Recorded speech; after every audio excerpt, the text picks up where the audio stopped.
প্রথমত এটা কোনো পরিকল্পিত হত্যাকাণ্ড না, এটা আমার সত্যটাই স্বীকার করতে হবে। তারা প্রফেশনাল ছিনতাইকারী। ছিনতাই তারা দুইটা ধাপে মানে প্র্যাকটিস করে। প্রথমত একজন মোটরসাইকেল আরোহী থাকে, সে তাদেরকে দ্রুত প্রত্যাবর্তনের জন্য রাস্তার একটা সাইডে রেডি থাকে। অন্যদিকে ছিনতাইকারীদের মধ্যে দুইটা গ্রুপ থাকে।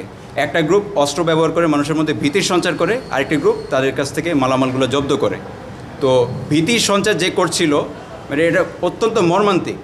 মাহফুজুর রহমান তাদের ভাষ্যমতে তার দুই পকেটে হাত দিয়েছিল যখন নামছিল, কারণ সে জানতো যে এই এলাকায় সে ছিনতাইয়ের শিকার হওয়ার সম্ভাবনা আছে। আর এলাকাটাও একটু সিসিটিভির আওতার বাইরে, আমাদেরও অনুসরণ করতে আমরা ওরকম সিসিটিভি ফুটেজও পাইনি, শুধুমাত্র এই এক মোবাইলের সূত্র ধরে আমাদের আগাতে হয়েছে।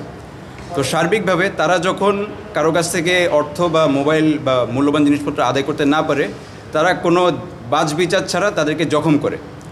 তো বিশেষ করে মাহফুজের জখমটা ছিল মর্মান্তিক। তার উরুতে জখম হয় এবং সে অতিরিক্ত রক্তক্ষরণের কারণে মৃত্যুবরণ করেন।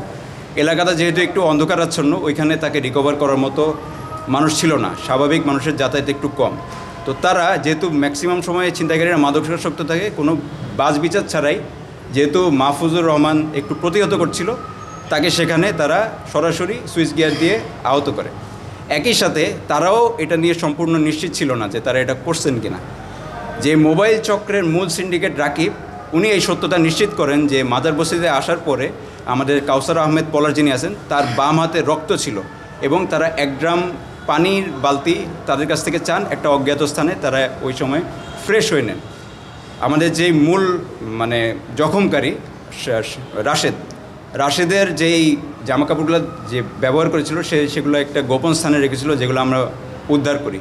শুধু একটা সিটিসিভি ফুটেজ আমরা একমাত্র পাই, যেই স্থানে তারা আত্মগোপন করে সেখান থেকে সকালে বের হচ্ছে, এবং বের হওয়ার সময় যেই জামা এবং কাপড় তারা ব্যবহার করেছিল সেটা আমরা জব্দ করি। We are not lawmakers, আমরা আইন বানাই না, আমরা আইন প্রণয়ন করি। ল এনফোর্সিং এজেন্সি, যারা আইন বানান তাদের আইন মানে দেয়া আইন অনুযায়ী আমাদের অভিযান পরিচালনা করতে হয়। তো বর্ণিত আইনে আমরা কন্টিনিউয়াসলি তাদেরকে গ্রেপ্তার করি, কিন্তু গ্রেপ্তার করার পরে আমি যখন দেখছি একজন 2 থেকে 3 বার একই মানুষ গ্রেপ্তার হচ্ছে, তাদের ব্যাপারে আমরা পত্রালাপ করি বা তাদের ব্যাপারে আমরা ঘটনাগুলো দিয়ে দিই। এরপরের কাজ কিন্তু সম্পূর্ণ মানে তাদের যেসব তদন্তকারী সংস্থা আছে বা আইন প্রণয়নকারী সংস্থা আছে তাদের। তো এখানে মূলত আমাদের কোনো হাত নেই।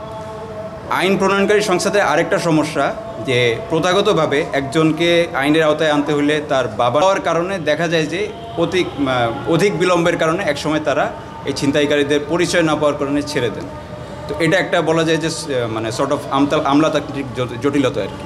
এইগুলা যদি আমরা একটু সংস্কারের পথে নিয়ে আসি, আশা করি এসব সমস্যার সামনে হবে না।